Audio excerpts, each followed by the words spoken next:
Christine a été orpheline depuis son enfance.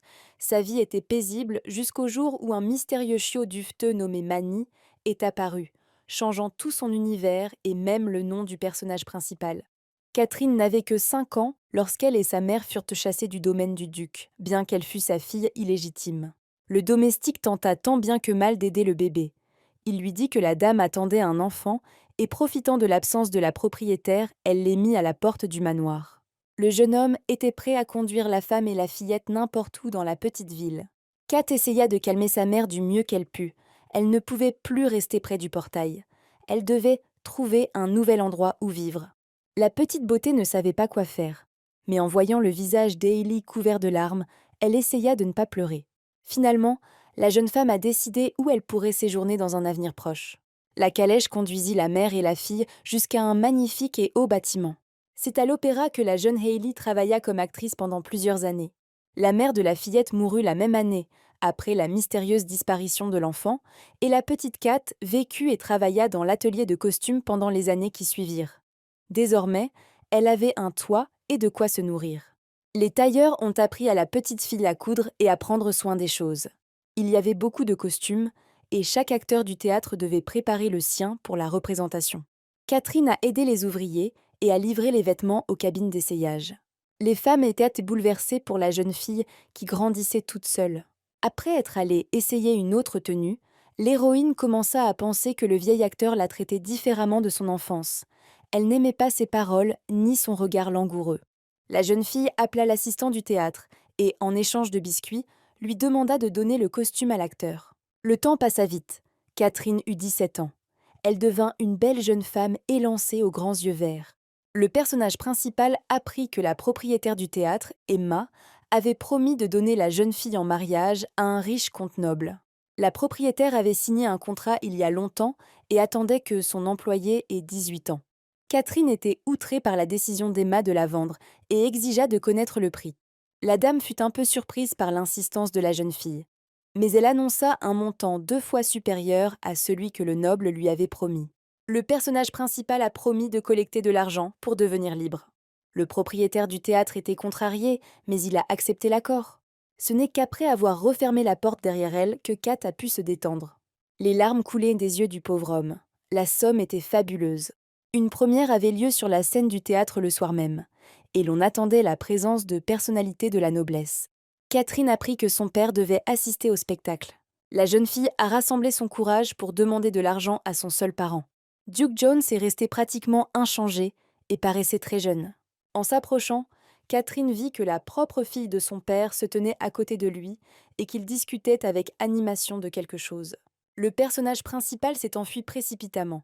Elle a réalisé que si personne ne s'était jamais intéressé à elle pendant tant d'années, alors elle ne pouvait espérer aucune aide. Kat est retournée voir la propriétaire du théâtre pour lui demander de payer la somme requise en plusieurs versements sur plusieurs années. La jeune fille a calculé qu'il lui faudrait au moins 6 ans pour rembourser entièrement Emma. La dame était disposée à accepter un paiement échelonné avec uniquement des intérêts, mais elle s'est heurtée à un refus catégorique. La jeune fille avait travaillé gratuitement pendant toutes ces années et n'avait donc aucune intention de payer le supplément. Le propriétaire du théâtre a signé un contrat avec Catherine, et la jeune fille pouvait désormais quitter les lieux pour chercher du travail. Les tailleurs étaient contrariés par la décision du jeune assistant de les quitter. Le personnage principal a annoncé qu'elle chercherait un poste de femme de chambre chez un riche noble. Les femmes rivalisaient d'ingéniosité pour raconter à la jeune fille les différentes difficultés qu'une belle femme pouvait rencontrer. Catherine avait déjà tout prévu. Il n'était pas étonnant qu'elle ait passé tant d'années au théâtre. Christine était contrariée, la télécommande était encore cassée. J'avais besoin d'appeler le service de réparation. Soudain, un petit chiot tout duveteux est apparu à l'écran. La jeune fille s'est rendue compte qu'elle avait été très fatiguée au travail ces derniers jours. Mais l'animal se mit à lui parler, ce qui effraya encore plus le personnage principal. Christine ne comprenait pas ce qui se passait, supposant qu'il s'agissait d'un rêve. Un adorable chien nommé Manny a dit à la jeune fille qu'elle avait gagné un prix et lui a proposé de changer sa vie. Plusieurs images de différentes époques et événements étaient affichées sur l'écran. Le personnage principal devait choisir la scène qu'elle préférait. La jeune fille y réfléchit. Elle n'avait aucune intention de changer quoi que ce soit. L'un des épisodes a particulièrement retenu l'attention. Une petite fille joyeuse jouait avec une poupée sur un lit dans une magnifique chambre. Le tableau dégageait une atmosphère chaleureuse et confortable à la maison. Le petit bébé duveteux annonça qu'il avait fait son choix et qu'il était impossible de revenir en arrière. Manny cliqua joyeusement sur le clavier, confirmant le résultat. Christine a essayé de changer la situation, mais le chien était impuissant. Dans le cadre que la jeune fille appréciait, il était impossible d'ajouter un nouveau personnage, on lui a donc attribué un corps de remplacement, ce qui a encore plus effrayé le personnage principal. En guise de récompense, le chiot promit d'ajouter une option, qui ne pourrait être découverte que plus tard. Christine a décidé qu'après une période de surmenage, d'hallucinations et de rêves étranges, il était temps de se réveiller. En ouvrant les yeux, l'héroïne aperçut de petites mains. Une petite fille aux grands yeux verts était assise sur un lit dans une immense et belle chambre, devant un écran. Un bonus apparut à l'écran, d'une beauté surnaturelle. Tous ceux qui auraient pu se trouver à proximité et qui auraient pu être plus efficaces durent à disparaître. Christine, renaissante, hurla de terreur et agita les bras, espérant se réveiller. C'est ainsi qu'est née Catherine, ou Kat pour faire court, aujourd'hui âgée de 5 ans. Le département des costumes du théâtre tournait constamment à plein régime. L'héroïne confia à ses amis plus âgés que, selon les rumeurs, un poste de domestique allait bientôt se libérer au domaine du prince Édouard. Les tailleurs tentèrent de dissuader la jeune fille. On savait que le jeune homme était un grand coureur de jupons et changeait constamment de conquête. L'une des jeunes actrices, Diana, en faisait actuellement partie. Kat a suivi le conseil. Elle voulait vraiment quitter le théâtre pour rembourser son propriétaire plus rapidement. La jeune fille trouva un moyen de dissimuler sa beauté et de se débarrasser des avances insistantes des prétendants. Le personnage principal s'est confectionné un costume de bonne grosse et maladroite. Au cours de la conversation, la voix autoritaire d'Emma appela Catherine à elle. L'hôtesse ordonna à la jeune fille de servir dans une pièce séparée où des invités de marque assistaient à la première, tandis que leurs servantes partaient sur ordre du maître. L'héroïne ne pouvait pas refuser la proposition du propriétaire. Elle avait passé tant d'années au théâtre. Le seul problème était le manque de tenue. Kat n'avait qu'une seule robe, qui lui avait été offerte par la cousine de sa mère, l'actrice Taylor. La première d'un opéra célèbre avait lieu sur scène. Edward s'ennuyait, la jeune actrice ne l'impressionnait pas du tout. Une foule de fans féminines regardait par la porte, détournant l'attention du spectacle. Le prince et son cousin, le duc Austin, tentèrent de comprendre le sens de l'opéra, tandis qu'un serviteur chassait les jeunes filles curieuses. Le personnage principal entra dans la boîte avec un plateau sur lequel se trouvaient du vin et des verres. La porte était entr'ouverte. L'assistant alla exécuter les ordres de ses maîtres. Edward a exprimé son mécontentement face au retard de la jeune fille. Kat a essayé d'ouvrir la bouteille elle-même. Malheureusement, le bouchon ne voulait tout simplement pas sortir du goulot étroit. De ce fait, la bouteille en verre a facilement glissé des mains de l'assistant maladroit et est tombée directement sur le sol. Une seconde plus tard, le costume du prince était entièrement trempé de vin rouge. Le personnage principal était désemparé.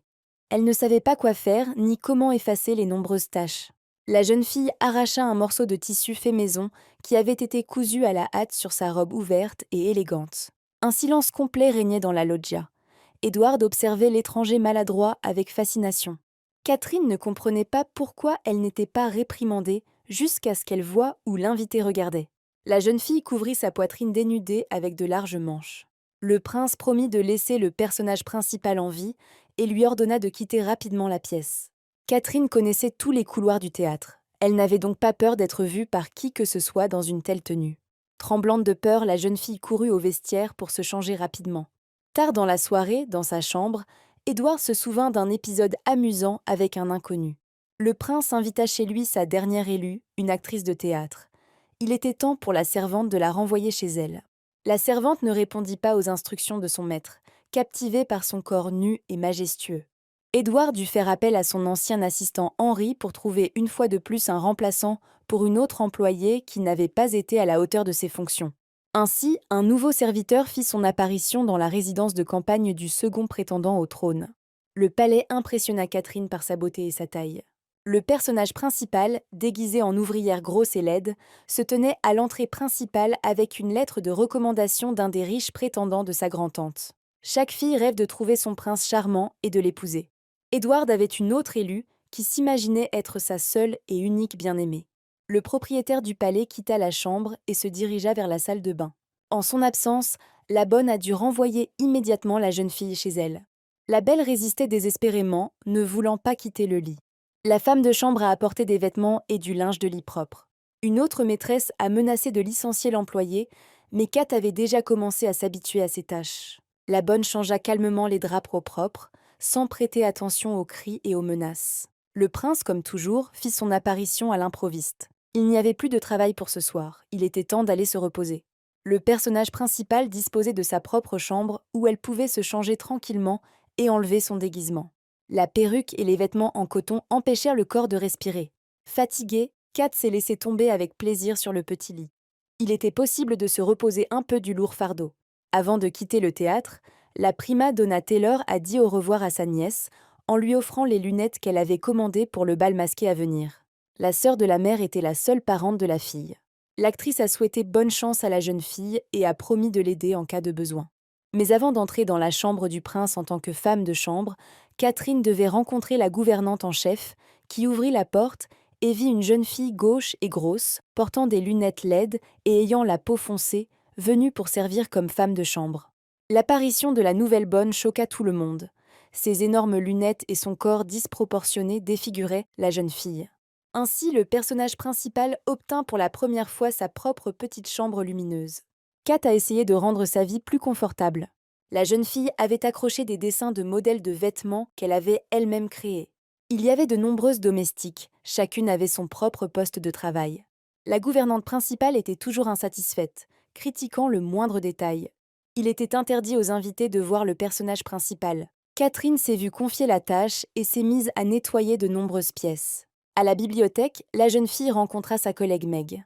Pendant plusieurs jours, le personnage principal a nettoyé et lavé la cuisine, la salle à manger et les bureaux. La seconde servante donnait des ordres à la nouvelle employée et se plaignait constamment d'avoir été auparavant une servante dans la chambre du prince, et qu'en guise de punition, elle avait été rétrogradée et mutée ailleurs. Kat n'en pouvait plus et refusa de suivre les instructions de son amie paresseuse. Jetant à terre le balai, le chiffon et le seau, la jeune fille partit à la recherche de son patron.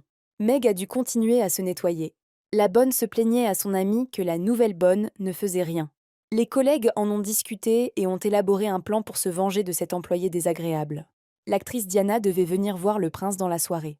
Meg a envoyé Kat la grosse, avec la bouilloire à sa place. Le personnage principal se souvint de l'ordre du directeur de ne pas se présenter devant les invités, et en fut surpris. La servante a dit à la nouvelle venue que la tasse contenait une pilule contraceptive que l'élu du maître devait boire entièrement. Catherine n'eut d'autre choix que de se diriger vers sa chambre avec le plateau, soulagée qu'il y ait un enfant illégitime de moins. Diana était mécontente de l'apparition d'un domestique inconnu. La jeune fille a offert un verre à l'invité. L'actrice soupçonnait que la théière contenait une plante qui affectait son état, et rechignait donc à boire la décoction. C'est pourquoi les servantes envoyèrent une concurrente qui échouerait à l'épreuve et serait punie. Kat s'est souvenue d'une des représentations auxquelles Diana avait participé et a loué sa beauté. En réalité, ses amis plus âgés du département des costumes parlaient en termes très peu flatteurs des capacités de la jeune artiste. L'élu offrit une tasse de thé à la servante. Le personnage principal accepta avec joie, faisant valoir qu'il s'agissait d'herbes très coûteuses qui influençaient la beauté et la santé des femmes, mais lui demanda de tout expliquer à son patron effrayant afin qu'elle ne soit pas réprimandée. Diana changea d'avis et but avec plaisir toute la boisson, demandant à Kat de la servir régulièrement à l'avenir. À ce moment-là, Meg se plaignit à la gouvernante principale du comportement autoritaire de la nouvelle employée, qui était entrée dans la chambre d'amis sans permission. Catherine quitta la chambre et se dirigeait vers la salle à manger lorsqu'un flot d'accusations s'abattit sur elle.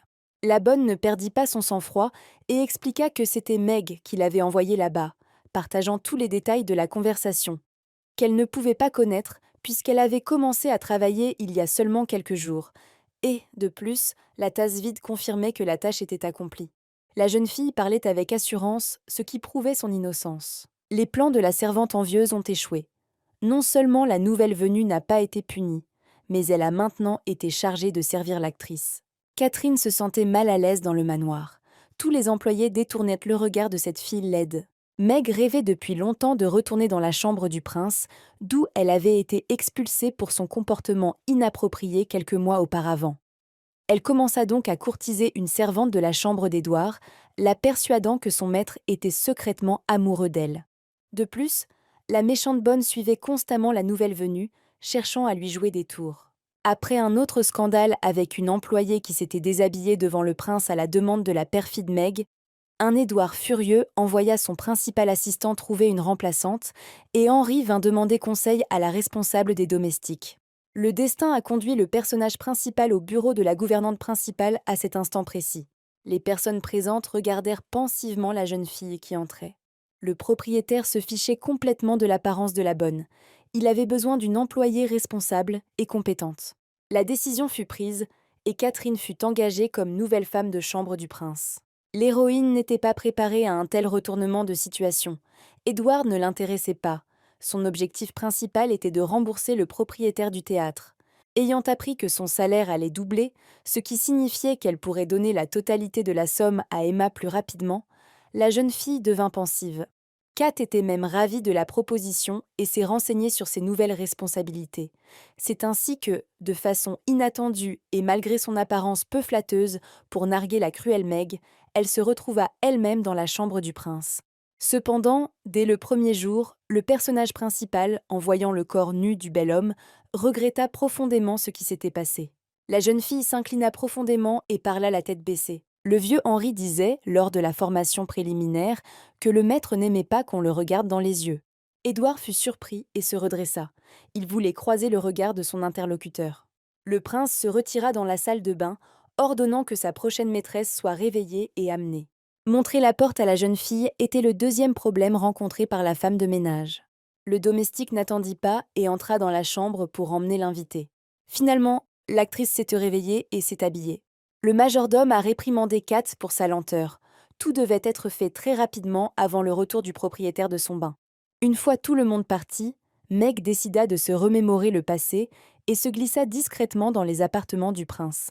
Le personnage principal a entendu des pas et a allumé la lumière. Catherine a chassé l'invité indésirable en le prévenant qu'elle révélerait ses agissements à tout le monde. Meg était furieuse et décida de se venger de sa laide concurrente. Le lendemain, la bonne rencontra Diana, arrivée tôt pour un rendez-vous avec son amant.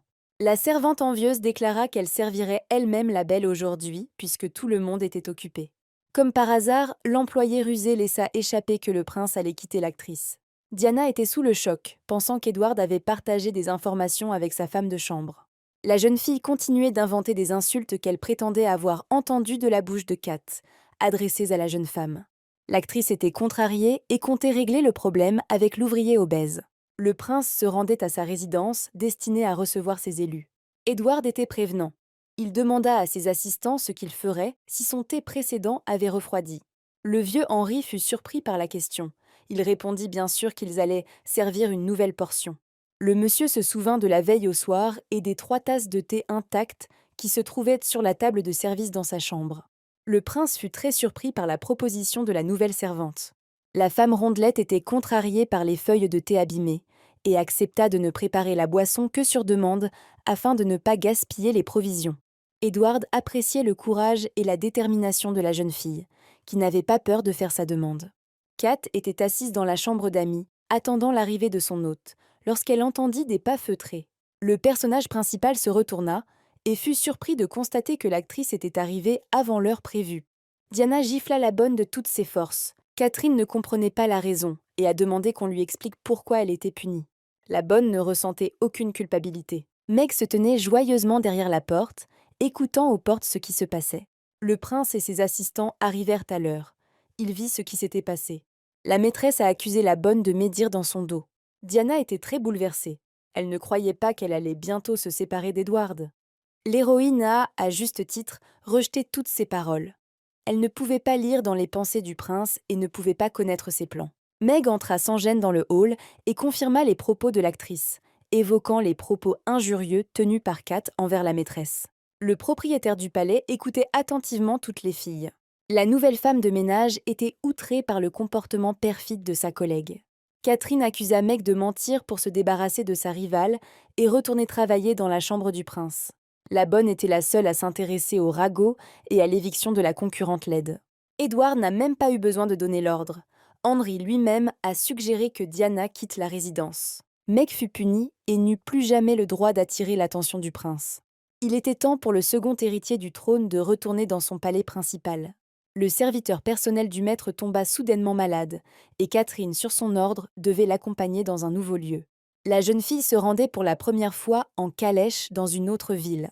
Le personnage principal admirait le magnifique paysage. Les armoiries sur le portail ont alerté la servante. On retrouvait les mêmes sur le domaine de son père. Catherine essaya de se calmer, mais les pensées du passé ne la quittaient pas. L'immense palais était tout simplement magnifique. Avant le voyage, Henri a expliqué à la femme de chambre ses principales tâches. La principale tâche de la jeune fille était de préparer le thé dans un récipient magique, et ce, à temps. Il suffisait de verser de l'eau froide dans une bouteille en verre pour qu'elle bout immédiatement. C'était la première fois que Catherine voyait un tel objet. Auparavant, elle n'avait fait qu'entendre parler de quelque chose magique. Le palais possédait un portail donnant sur le duché voisin. Se retrouvant soudainement dans un autre monde, l'héroïne eut le vertige et les oreilles bouchées, comme si elle avait parcouru 1000 étages dans un ascenseur à grande vitesse. Le jeune majordome du prince, Smith, attendait déjà son assistant. Il était temps de remonter dans la calèche. Il restait encore un long chemin à parcourir jusqu'à la résidence principale. Le domestique demanda à la servante assise à côté du cocher de préparer une boisson. L'héroïne accomplit rapidement sa tâche. Outre la bouteille magique, elle disposait d'une valise entière pour la cérémonie du thé. La roue en bois du chariot a heurté soudainement une grosse pierre. Le chariot a tressauté et Kat n'a pas pu tenir la tasse pleine de liquide parfumé. Le thé brûlant a frappé Smith en plein visage. La bonne était très contrariée et inquiète pour le jeune homme. Le prince resta imperturbable et ne réprimanda pas la servante. Edward ordonna à Kate de monter dans la calèche. La jeune fille sortit de nouveau la bouteille magique qu'elle cachait sous ses nombreux vêtements, craignant de casser ce précieux objet. Le monsieur prit la tasse de thé dans ses mains avec plaisir. Les jambes du prince étaient engourdies par le long voyage et il les posa sur le siège à côté de la servante. Catherine a reçu l'ordre de faire un massage, chose qu'elle n'avait jamais faite auparavant. Le personnage principal essayait de se souvenir de la technologie qu'elle avait vue autrefois à la télévision. Edward somnolait, la route était très longue, le portail suivant était de nouveau en réparation. Il était tard dans la soirée et il était temps de s'arrêter pour la nuit à l'auberge la plus proche. Le prince ordonna que personne ne soit autorisé à entrer dans sa chambre. Le personnage principal reçut l'ordre de préparer un bain. Edward réprimanda la servante pour avoir trop attendu. Il était fatigué et voulait prendre un bain. Kat a promis de faire nettement mieux la prochaine fois. L'odeur des détergents était insupportable, si bien que le maître d'hôtel a ordonné que la baignoire soit déplacée dans le salon. Le personnage principal se tourna vers le chevalier qui gardait l'entrée pour lui demander de l'aide. Quelques minutes plus tard, le prince satisfait était assis dans l'eau chaude. La jeune fille fut choquée de découvrir que ses tâches comprenaient la toilette du maître. Edward, complètement nu, se détendait dans son bain et donnait des instructions à une servante embarrassée. Catherine tenait le gant de toilette et ne savait pas comment toucher son organe masculin principal. La servante fut ravie lorsque le prince accepta gentiment de se laver lui-même, l'envoyant préparer le repas. Le prince pensait, pour une raison inconnue, qu'il souhaitait vraiment que la jeune fille modeste reste. Après le dîner, Henri informa le monsieur que le comte et ses filles insistaient pour être reçus et n'avaient aucune intention de partir. Cette situation se présentait constamment lorsque le prince s'arrêtait en ce lieu. Un noble tentait d'obtenir le soutien d'une personne influente et voulait marier l'une de ses filles. Le maître d'hôtel n'arrivait pas à gérer les exigences agaçantes de l'invité. Le personnage principal a conseillé au propriétaire d'agir avec détermination. Le prince alla se coucher, emmenant sa servante avec lui dans la chambre et ordonnant au chevalier de garder l'entrée. Édouard n'arrivait pas à dormir, il voulait parler à la fille. Kat était allongée à côté de moi sur le sol, sur un matelas, tournée de l'autre côté et faisant semblant de ronfler. Au bout d'un moment, tout le monde s'était endormi, mais soudain, des pas feutrés réveillèrent le prince. L'héroïne, épuisée par ses aventures, dormait profondément et ne répondit pas à l'appel du maître. Édouard essaya en vain de réveiller la bonne. L'une des filles du comte se glissa dans le lit de l'héritier du trône. La jeune fille n'eut pas le temps de dire quoi que ce soit avant de recevoir un coup de poing à la tête de la part de la servante qui s'était réveillée. La jeune femme gisait inconsciente sur le sol et la servante tentait de la ramener à elle. Soudain, l'étrangère se leva d'un bond et se jeta dans les bras du prince. Édouard ordonna qu'on fasse sortir l'étranger. Catherine a demandé à la noble dame de quitter la pièce. La jeune fille indignée avait envie de frapper la bonne. Le personnage principal a habilement esquivé la gifle. Le prince empêcha la jeune comtesse de réessayer. Le vieux majordome se précipita vers la voix de son maître. La jeune fille a été déclarée espionne et a tenté d'attaquer un haut fonctionnaire. Henri fut surpris par les paroles du propriétaire. Édouard ordonna l'arrestation du noble et de sa fille, les accusant de trahison. Le comte fut choqué par la décision du prince et tenta de se justifier en évoquant les sentiments amoureux de la jeune fille. La jeune fille confirma les paroles de son père avec crainte. Le prétendant au trône était furieux de l'attitude de la noblesse envers les serviteurs, qui pouvaient être battus en toute impunité. La servante se tenait modestement à l'entrée et observait la scène se dérouler. Le comte ne comprenait pas pourquoi le prince était en colère à cause de la servante. Henri suggéra de reporter l'analyse au lendemain matin et d'aller se coucher. Il restait encore une journée de voyage. Édouard ordonna aux aristocrates de présenter leurs excuses à la servante. Catherine était perplexe, elle ne voulait absolument pas être protégée. Le prince n'appréciait guère l'arrogance des nobles, qui usaient de leurs mains et humiliaient la dignité du peuple. Le comte et sa fille furent contraints d'obéir à l'ordre de leur maître et de présenter leurs excuses à la servante. Le personnage principal fut surprise par l'attitude d'Édouard face à ses problèmes. Il était tard dans la nuit, et personne ne remarqua la calèche garée près de l'auberge. Le noble étranger assis à l'intérieur observait la jeune fille de loin depuis plusieurs jours. Le matin arriva, il était temps de reprendre la route. La nuit blanche eut raison de lui, et le personnage principal s'endormit. Le prince avait envie de thé et tenta de s'emparer de la bouteille magique cachée dans les magnifiques vêtements de la servante. Kat se réveilla en sursaut, pensant que son maître avait l'intention de la déshabiller. La jeune fille était prête à résister, Édouard dut la calmer. Finalement, la calèche pénétra dans la cour. Le personnage principal devait porter les valises au palais. Un chevalier qu'il connaissait accepta gentiment d'aider la jeune fille. Il avait entendu parler de l'attitude du maître à son égard. Le jeune homme décida qu'il pourrait facilement séduire le laid simplet afin de gagner les faveurs du maître. Le prince attendait avec impatience que Kat apporte les objets. Henri accéda à sa requête et apporta une chemise de nuit pour la servante. Édouard décida de descendre lui-même à la recherche de la bonne. L'attention du propriétaire fut attirée par la scène de conversation entre la servante et le beau garde. Le monsieur a réprimandé la jeune fille pour avoir attendu trop longtemps. Le chevalier reçut l'ordre de remplir ses devoirs et de ne pas flirter avec les servantes, sous peine d'exil pour sa faute de la nuit précédente, lorsqu'il avait laissé entrer des invités non conviés dans l'auberge. Pendant que le prince buvait son thé, l'héroïne contemplait le cadeau, se demandant comment elle porterait sa tenue de camouflage. Elle n'avait jamais possédé de vêtements de nuit auparavant. Ayant reçu la permission d'essayer la robe, Kat se retira dans la pièce voisine. La jeune fille était contrariée, elle avait déjà très chaud sous la grande quantité de coton. La vue de la servante déguisée choqua le prince. La chemise de nuit était d'une taille énorme, dissimulant complètement la silhouette de la servante. Édouard remarqua que le ventre de Catherine avait encore grossi. Le personnage principal explique qu'elle est obligée de porter un corset pendant la journée pour dissimuler ses formes généreuses. Le prince voulait remplacer les épaisses lunettes qui dissimulaient complètement les yeux de la jeune fille. Mais se souvenant de ses prétendants, il abandonna l'idée. Une visite dans une bijouterie était prévue pour le lendemain. Kat est partie avec le propriétaire. Édouard était pensif. Il ne comprenait pas pourquoi les bijoux n'étaient pas recherchés par les acheteurs. Malgré l'absence de marché, le prince souhaitait tout de même se lancer dans la vente de bijoux de luxe. Le personnage principal a suggéré de prendre une tasse de thé pour distraire le monsieur de ses tristes pensées. Le prince acquiesça, attendant que la jeune fille prépare la boisson. La roue a heurté un trou, le chariot a brusquement tangué et s'est incliné. La bouteille magique s'est envolée des mains de Kat. Coincée dans une ornière, la jante en bois s'est cassée et la charrette est tombée sur le côté.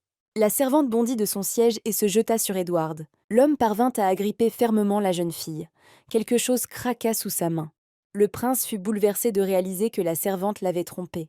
Le personnage principal était effrayé et niait être l'espion de qui que ce soit. Édouard doutait de l'authenticité de l'épée cadre. Les domestiques s'efforcèrent de réparer la voiture le plus rapidement possible. Le prétendant au trône observa attentivement la servante. La jeune fille tenta de se justifier, mais le prince ne put croire ses paroles. Catherine avait peur d'être licenciée ou tuée. Édouard s'assit et interrogea la bonne sur ses concurrents. Le personnage principal a avoué avoir confectionné une tenue affreuse pour obtenir un emploi de domestique et ainsi éviter le harcèlement des personnes nobles. La jeune fille a déclaré qu'elle était orpheline depuis l'âge de 5 ans et qu'elle vivait et travaillait au département des costumes de l'opéra, aidant les tailleurs. Le prince écouta attentivement le récit du pauvre serviteur. Après réflexion, Édouard autorisa Kat à quitter le bal masqué, à la vue de tous. Le propriétaire a suggéré à la jeune fille d'enlever ses vêtements superflus la nuit afin que son corps puisse se reposer. Les réparations étaient terminées et le convoi était prêt à repartir. Suite à une panne, les compagnons durent passer la nuit chez le duc Denis, ami d'enfance du prince. Henri prépara une chambre pour son maître, sachant que ce dernier serait irrité par le retard sur la route. À la surprise de l'assistant, Édouard ne réprimanda personne. Une femme de chambre fatiguée apporta une valise contenant des accessoires pour le thé. En regardant la servante, le prince sourit mystérieusement. Le vieux serviteur ne comprenait pas pourquoi l'humeur de son maître, toujours si sérieux, avait changé. Il était très tard, la chambre était prête. Édouard changea de vêtements et se prépara à aller au lit. La vue de la servante vêtue d'une immense robe rose fit rire le prince. Henri frappa à la porte pour lui annoncer une nouvelle importante. La servante s'apprêtait à ouvrir la porte, mais le maître la devançait. Le propriétaire a averti la jeune fille que personne ne devait la voir en chemise de nuit. Le prince entr'ouvrit la porte et prévint qu'il sortirait bientôt. Le propriétaire du domaine, malgré l'heure tardive, est rentré de voyage pour saluer un vieil ami et lui partager les dernières nouvelles. Le duc Denis et son père furent longtemps des assistants et des alliés d'Édouard. Le prince fut distrait de sa conversation lorsqu'il vit Henri tenter d'entrer dans la chambre. Le monsieur retint l'assistante, craignant que Catherine n'ait pas eu le temps de se changer. La porte s'ouvrit et le visage endormi d'une bonne rondelette apparut derrière. La fillette s'est excusée de s'être endormie par inadvertance alors que son maître était éveillé. Édouard poussa un soupir de soulagement en reconnaissant le visage familier de la servante. Henri ne comprenait pas pourquoi le maître ne l'autorisait pas à entrer dans la chambre et il en était très surpris. Même Denis soupçonnait que des sentiments aient pu se développer entre son ami et sa femme de ménage peu attirante. La principale nouvelle rapportée par le vieil ami était l'arrivée au palais du duc Jones avec sa fille. Le noble était actif dans le commerce de la joaillerie. Il possédait une usine de traitement et des boutiques vendant des pierres précieuses. Sa fille mineure rêvait de mariage et était amoureuse d'Édouard depuis longtemps. Il y a plus de 6 mois, le prince a imprudemment invité des personnes de la noblesse à lui rendre visite. Denis ignorait les véritables motivations du duc lors de sa venue, bien qu'il puisse supposer qu'il recherchait un soutien politique et qu'il pourrait être un bon allié du second prétendant au trône. Prétextant la fatigue, Édouard se retira dans la chambre, laissant son ami stupéfait seul dans son propre salon.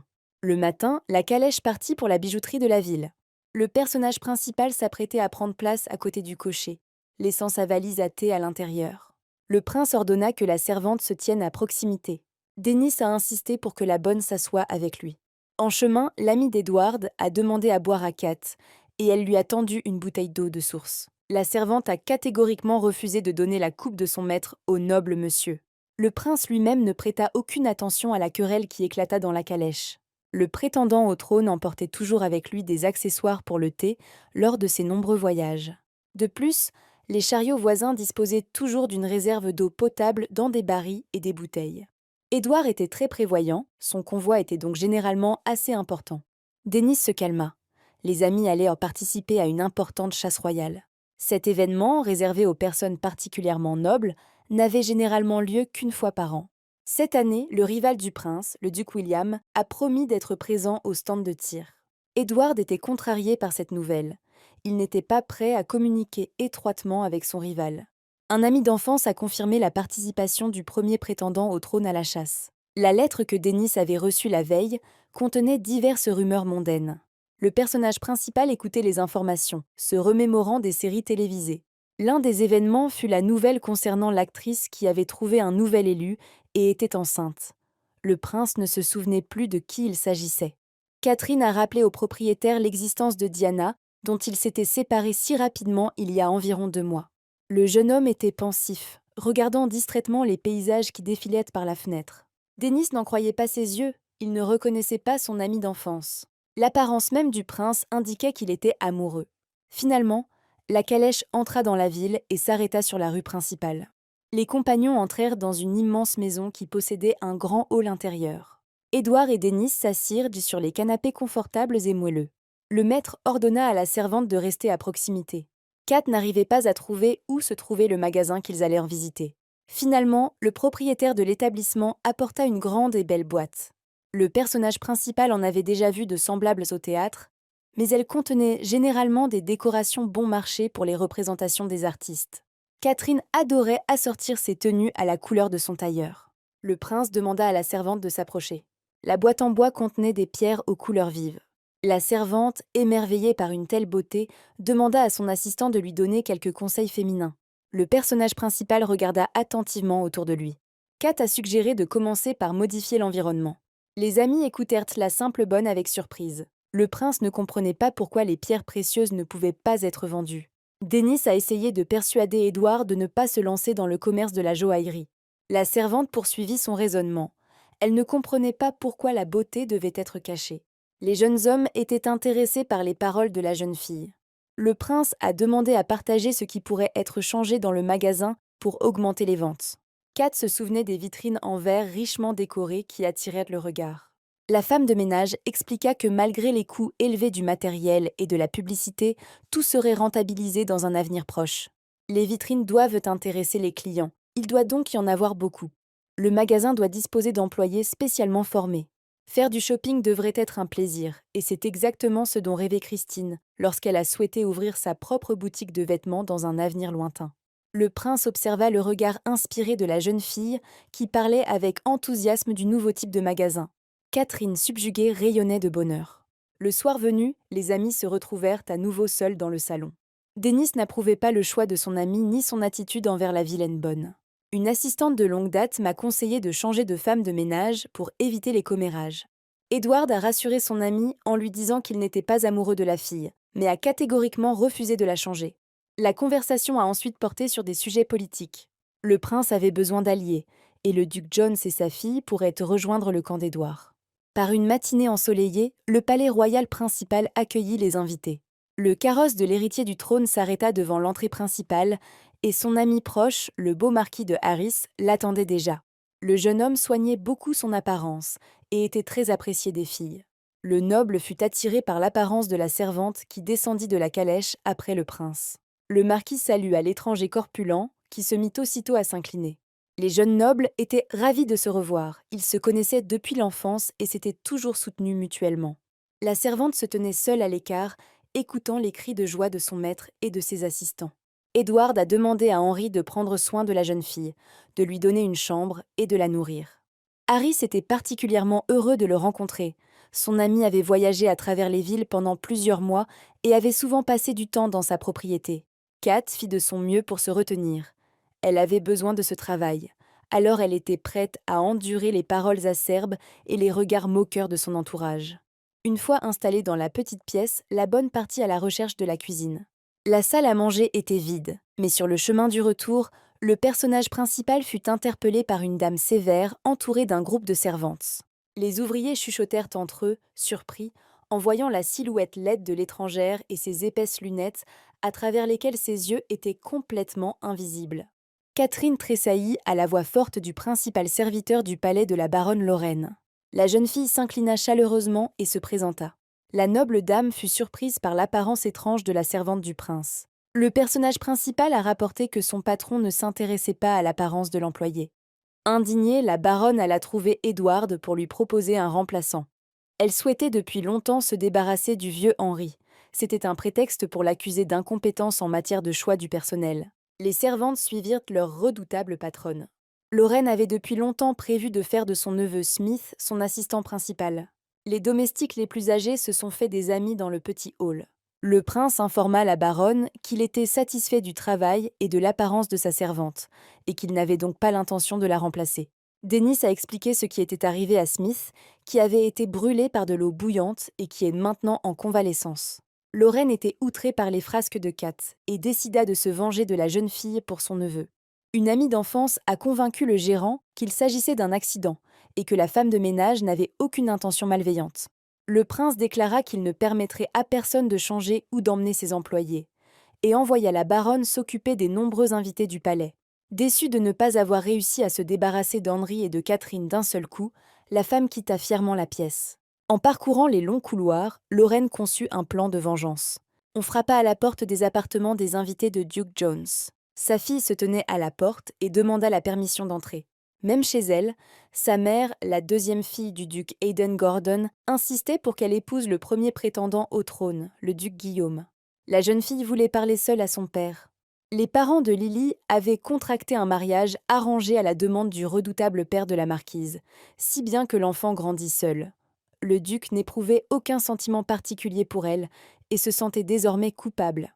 La jeune fille demanda à visiter la propriété du prince Edward, dont elle était amoureuse depuis l'enfance. La jeune fille comprit que sa mère ne partageait pas ses sentiments. Jones a promis à sa fille d'exaucer son vœu. Le duc en avait assez de toujours obéir aux ordres de sa femme. Dans sa jeunesse, le noble tomba amoureux d'une actrice, et ils eurent une fille. Pendant l'absence de son mari, la marquise chassa la femme et l'enfant de la maison. Peu après, le duc apprit la mort de Catherine, et sa mère, accablée de chagrin, mourut à son tour. Les domestiques étaient convaincus que la femme jalouse de Jones avait tué la jeune fille. Le noble était profondément attristé par la perte de ses proches. Lily avait presque le même âge que Kat. La différence n'était que de quelques mois. Finalement, le duc décida de rompre le contrat et de vivre librement. Le personnage principal s'installait dans son nouvel appartement et était contente de sa petite chambre personnelle. Edward apparut à l'improviste et décida de vérifier comment sa servante s'installait. Le prince n'appréciait ni l'absence de fenêtres ni l'exiguïté des lieux. La jeune fille, au contraire, était ravie, tout lui plaisait. Kat espérait que la redoutable servante n'avait pas eu le temps de se plaindre à son maître. Le maître et la servante discutaient du dîner à venir. La servante fut surprise que le prince ait accepté d'y aller seul. Le personnage principal s'est rendu à la cantine des employés. La jeune fille était heureuse de son temps libre et se promenait joyeusement dans les allées du palais. Soudain, une voix appela Catherine. L'étranger salua la bonne et accepta de l'accompagner à la cuisine. La jeune fille était habillée comme une personne noble, mais se comportait simplement. Elle s'appelait Sophia. Accompagnée de sa compagne, Kat poursuivit son chemin dans la cour du palais. Soudain, une dame en robe noire et le visage voilé s'approcha de ses compagnes et gifla Sophia à plusieurs reprises. Catherine s'est précipitée pour aider le pauvre homme, et à ce moment-là, l'agresseur a disparu. Les chevaliers qui gardèrent le palais s'approchèrent, le personnage principal leur raconta ce qui s'était passé et leur montra dans quelle direction la femme s'était enfuie. Sophia était assise, les mains pressées contre son visage. Soudain, la jeune fille noble se leva, se présenta aux gardes comme la duchesse et accusa Catherine de l'avoir battue. La servante ne comprenait pas ce qui était arrivé à sa compagne, ni pourquoi elle mentait. Les chevaliers n'eurent d'autre choix que de placer en détention la roturière qui avait levé la main contre la noble. Le personnage principal était sous le choc, ne comprenant pas de quoi elle était coupable. Peu avant l'incident, la baronne Lorraine avait retrouvé Sophia et lui avait proposé un poste de servante personnelle du prince Édouard, mais cela impliquait d'emprisonner sa laide bonne. La dame conçut un plan astucieux que la jeune femme mit à exécution. Accompagnée de gardes, Catherine se rendit au cachot. À ce moment-là, le prince, sans se douter de rien, dînait avec des amis. Les invités ce soir-là étaient le duc de Jones et sa fille.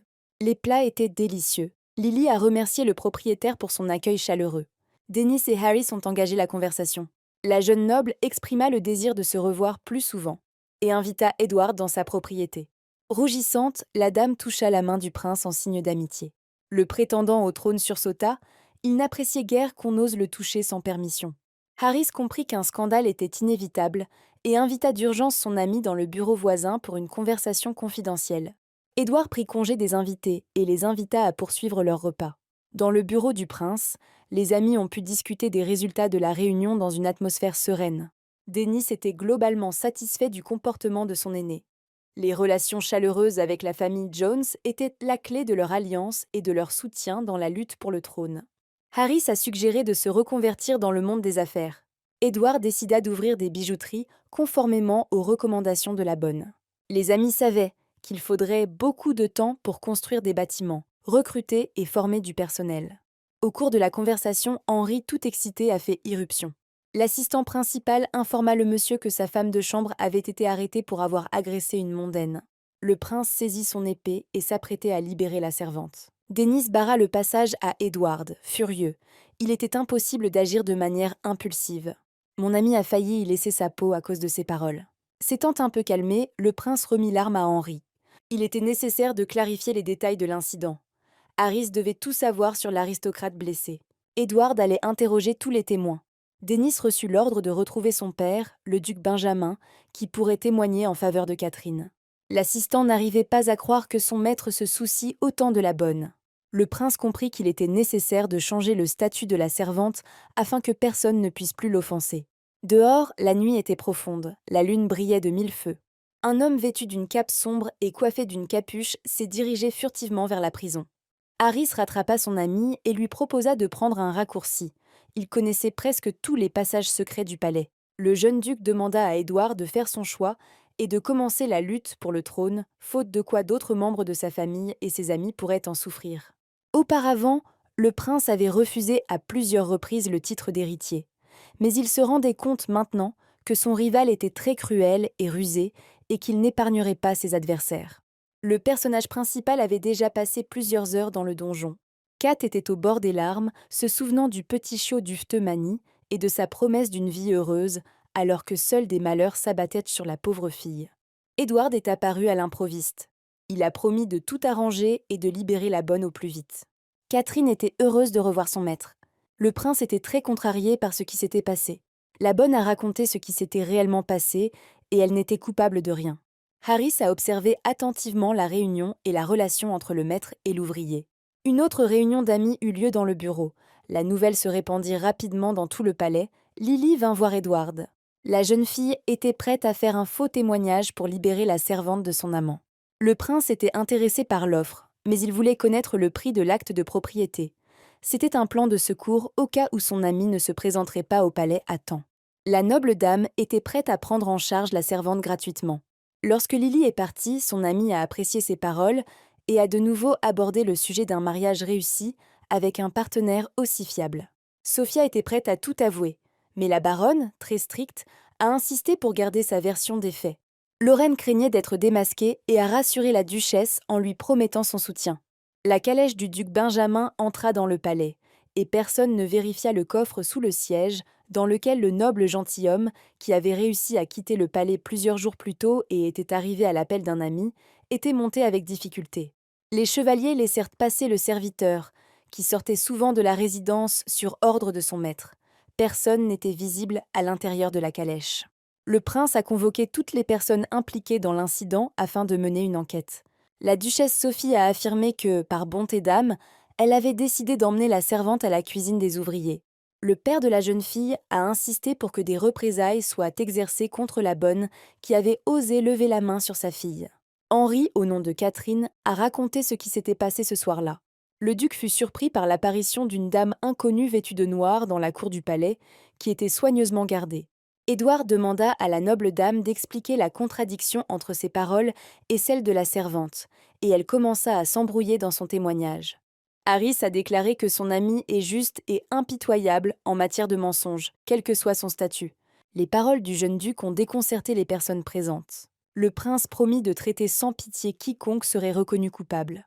La jeune femme regarda Édouard dans les yeux et trembla de peur. Le prétendant au trône comprit que ce ne serait pas la seule tentative pour lui nuire, à lui et à son serviteur. Ses assistants pourraient être les prochains. Cette situation a une fois de plus confirmé la nécessité d'accepter le statut de chef d'État afin de protéger ses proches et sa famille. Le duc a déclaré qu'il y avait un témoin prêt à témoigner sur ce qui s'était réellement passé. La baronne ne pouvait imaginer que quiconque ait pu voir la scène de l'agression de Sophia, et elle fixait la porte d'entrée, le souffle coupé. Tout le monde se demandait qui pourrait prouver l'innocence de la bonne. Le duc Benjamin entra dans la salle de réunion et salua toutes les personnes présentes. Le vieil ami et assistant du prince arriva juste à temps. Tout récemment, Denis s'est déguisé en domestique et a conduit une calèche pour arriver à l'heure sur le lieu de l'enquête. Le père dut se cacher sous le siège pour que personne ne remarque l'arrivée du monsieur. La calèche franchit les portes du palais sans délai. Personne ne put remarquer le duc, qui avait quitté le palais plusieurs jours auparavant. Le noble a déclaré qu'il se trouvait près du lieu de l'incident et qu'il avait vu un inconnu vêtu de noir frapper Sophia au visage. Benjamin n'eut pas le temps de descendre et d'intervenir dans la détention de la bonne, qui n'était coupable de rien. Lily et son père étaient également présents dans la salle d'audience pendant l'enquête. Le chef de famille était choqué par les agissements de sa fille. Les domestiques les plus anciens se sont écartés, craignant d'être démasqués. Le prince attendait les aveux de Sophia avec un sourire. Lorraine suppliait silencieusement la jeune fille de trouver une solution pour sauver la situation. Pour la jeune femme, la solution la plus sûre semblait être de faire semblant de s'évanouir. Édouard, furieux, ordonna que la famille du duc soit enfermée au palais et qu'aucun contact ne soit autorisé jusqu'à ce que la jeune fille soit rétablie, afin de pouvoir ensuite décider de la punition finale. La réunion était terminée, et lorsque le prince passa devant Jones, il s'arrêta. Le prétendant au trône demanda si le père était au courant de la proposition que sa fille lui avait présentée. Édouard partit, laissant Lily et son père plantés là, perplexes. Sophia était allongée sur le lit, satisfaite d'avoir pu éviter temporairement la punition en invoquant une perte de mémoire. Lorraine passa calmement devant les gardes. Elle comprenait que la jeune fille ne deviendrait jamais son assistante et qu'elle était la seule à connaître toute la vérité. Une goutte de poison était censée enfin éliminer la menace qui planait sur la baronne. Sophia ressentit seulement une légère piqûre et n'eut pas le temps de comprendre quoi que ce soit. Le regard de la jeune fille s'est voilé. Elle a complètement cessé de ressentir quoi que ce soit. Catherine se débarrassa de tous ses masques et alla joyeusement se laver à l'eau chaude. Immédiatement après sa sortie de prison, l'héroïne se rendit aux toilettes, décidant d'utiliser l'appartement de son maître en son absence. Après s'être rapidement lavée, la jeune fille a commencé à éponger l'eau restante. Édouard n'avait pas dormi depuis plusieurs jours. Il ne rêvait pas de devenir empereur. Le prince se contentait d'une vie tranquille dans un petit duché, avec ses propres activités et affaires. Mais il devait se protéger lui-même et les siens. Il n'avait donc pas d'autre choix. Son rival était cruel et, une fois sur le trône, il n'hésiterait pas à éliminer ses ennemis. Le prince, souffrant d'un mal de tête, se retira dans sa chambre pour se reposer. Édouard décida de se détendre dans l'eau parfumée, mais il aperçut la vapeur et fut surpris. Quelqu'un était déjà dans la salle de bain. L'héroïne entendit des pas s'approcher. Ne s'attendant pas à ce que le propriétaire revienne de sitôt, elle chercha ses lunettes avec empressement. La jeune fille ferma ses yeux verts et courut s'habiller. Kat était contente d'avoir mis sa perruque à l'avance. Le prince était heureux que la servante soit libre et n'avait rien remarqué. Il était prêt à changer immédiatement sa situation pour la protéger de l'humiliation et des insultes.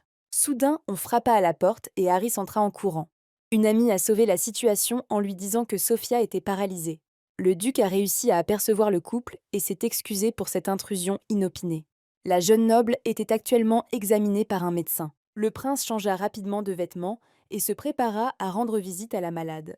L'héroïne poussa un soupir de soulagement. Elle avait failli succomber à la passion du maître. Dans les couloirs du palais, Édouard rencontra le cousin de l'empereur, son confident. Le duc Franklin venait d'arriver et salua le prince. Le jeune homme invoqua son emploi du temps chargé et promit de s'entretenir avec lui à un autre moment. Seul, le domestique annonça à son maître que la servante qu'il cherchait avait été libérée de prison. Le jeune assistant était heureux d'aider son maître. Franklin se réjouit de la nouvelle. Il avait depuis longtemps un plan en tête et espérait que tout se déroulerait comme prévu. C'est dans ce but que l'aristocrate surveillait la jeune fille depuis quelque temps. La punition injustifiée de la servante pourrait lui être utile. Il y a plusieurs mois, le duc a fait une demande inhabituelle à sa compagne de longue date.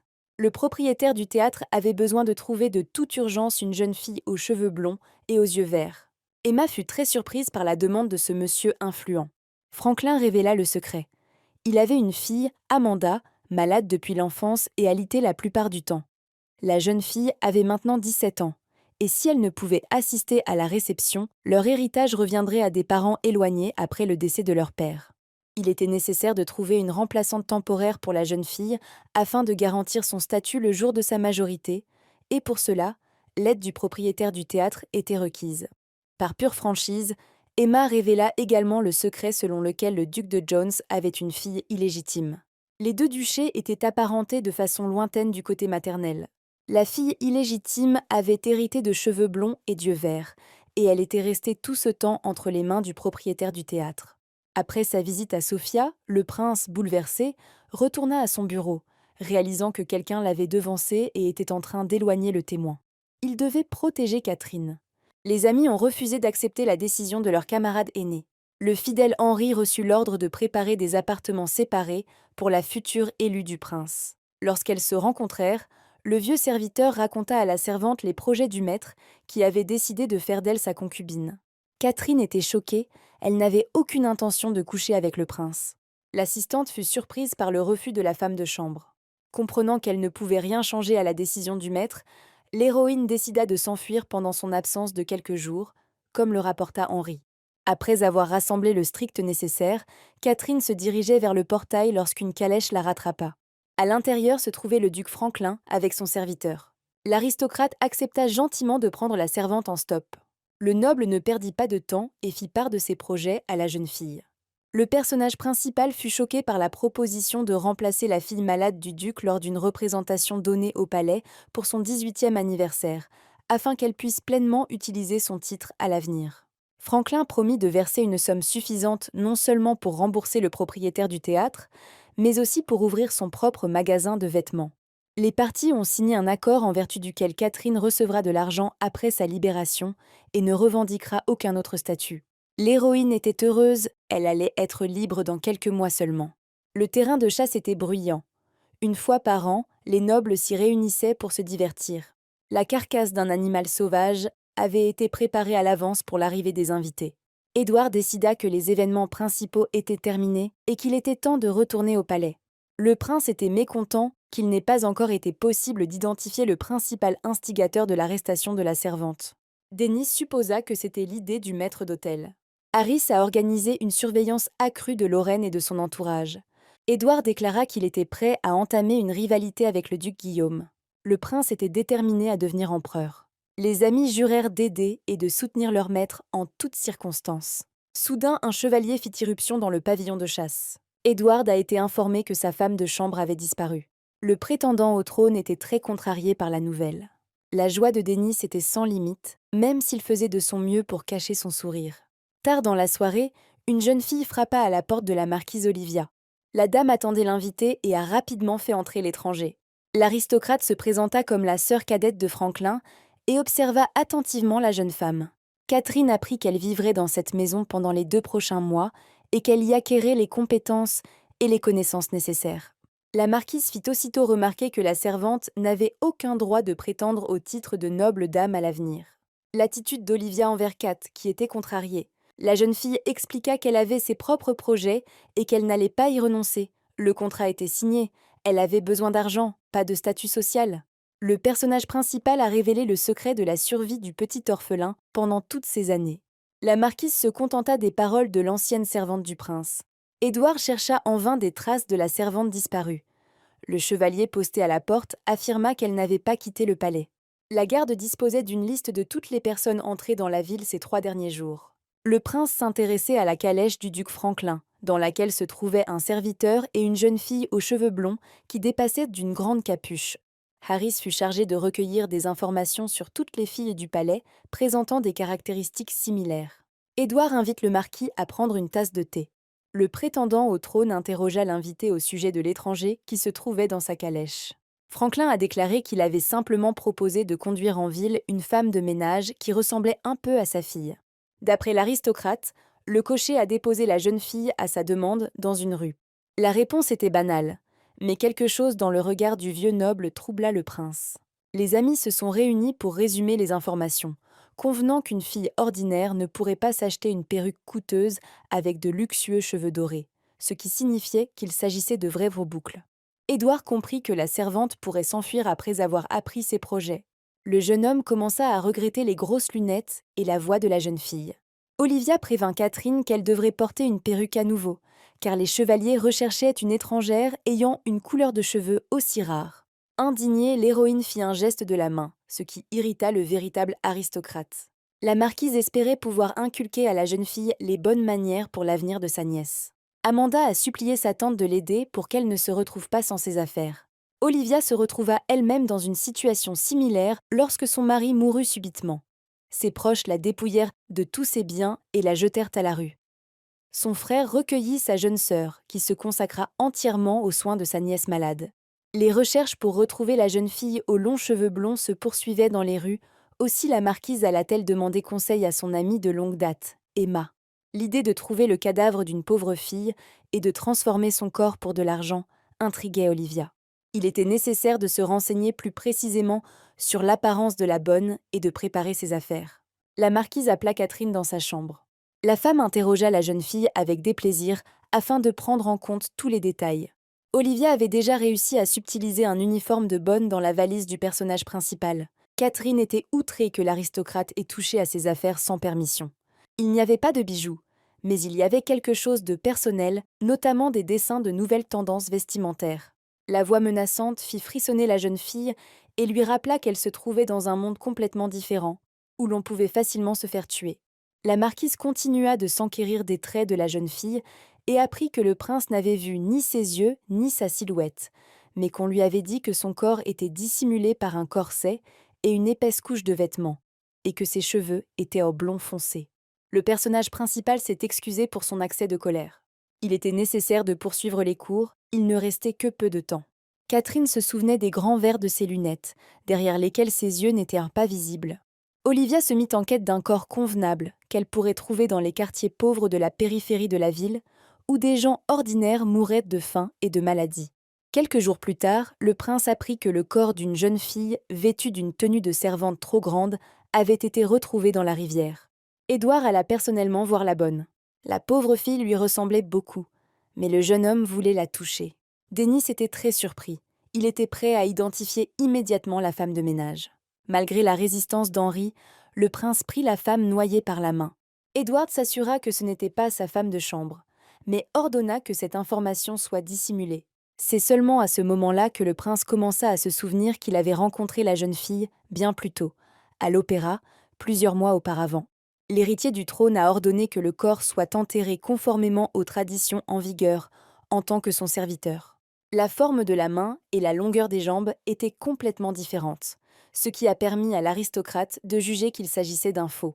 Sachant que même la mort avait été mise en scène, le prince était déterminé à jouer le jeu des étrangers et fit donc semblant de reconnaître la servante, craignant pour la sécurité de Catherine.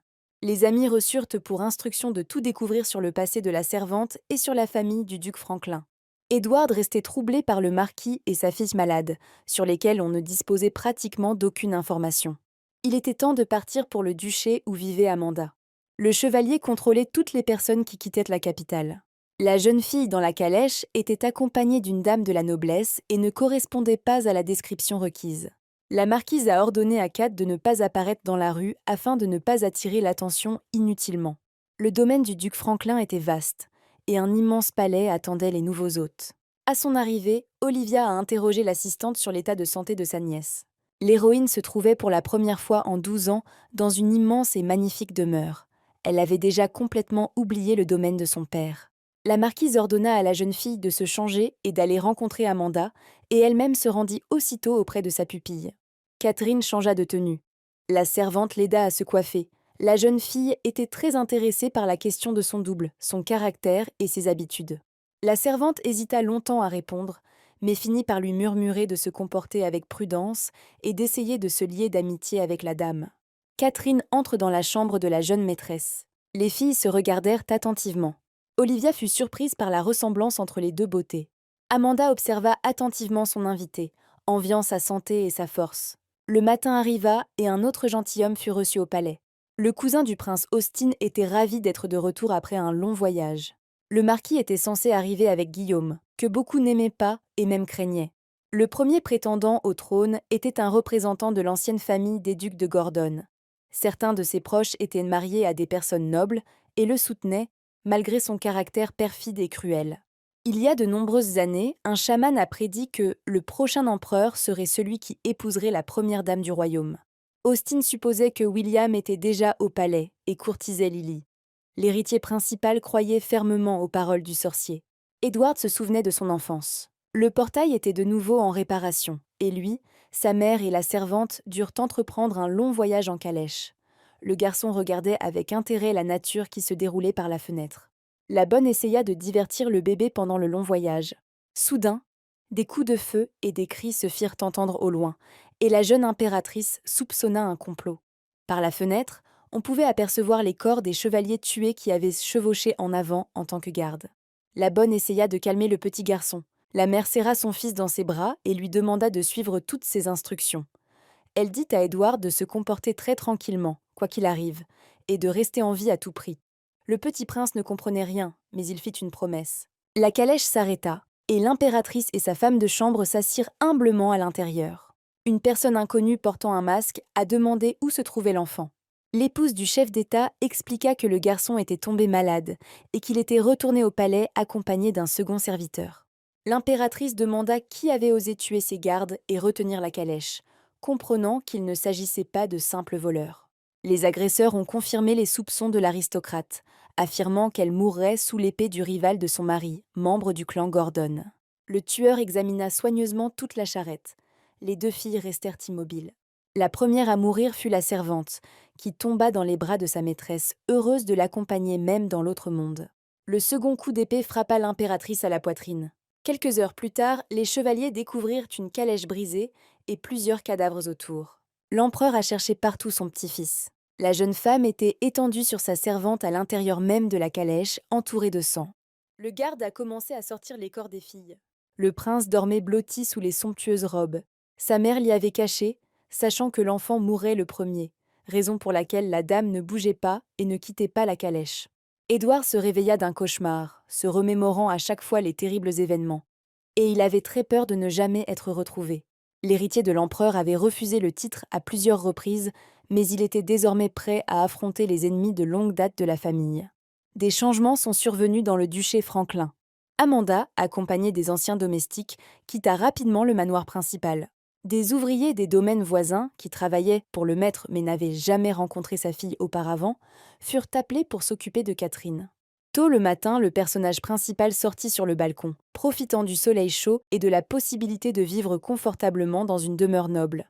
Olivia réprimanda une fois de plus la jeune fille pour son acte irréfléchi.